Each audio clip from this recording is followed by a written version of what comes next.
If you've been driving around eastern North Carolina, you may have noticed gas prices at some stations are a little lower. Now, your side's Erin Jenkins drove around Greenville to see for herself. And Erin, how are people feeling about this change?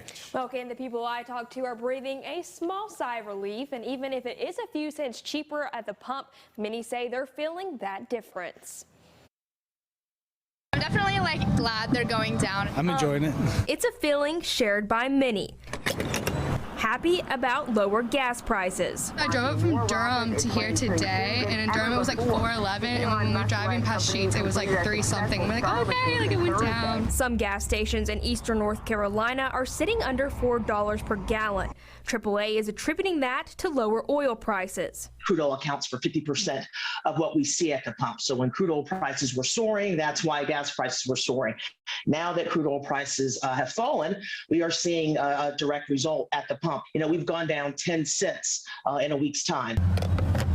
People at the Shell station in Greenville say those cents make a difference. Saving a little bit, you know, before it was kind of going up. I was a little worried. I live in Raleigh right now, so coming down to visit family, come down here to see if I can find some cheaper ones. And yeah, around here it's a lot cheaper than up there.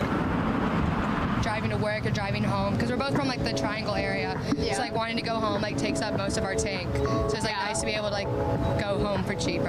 AAA is hoping prices will keep going down, but they can't predict what's next, especially with busy travel times coming up. Spring is typically the time when, there's an uptick in demand. And when there's an uptick in demand, there's usually an uptick at the pump. Good news is we're hoping that those high gas prices are in the rearview mirror, but it's still too early to say. The AAA says there are still some ways you can conserve gas to save money. Consider carpooling, combining errands, and making sure your tires are in good condition are a few things on that list. In studio, Erin Jenkins, 9 on your side. Erin, thank you.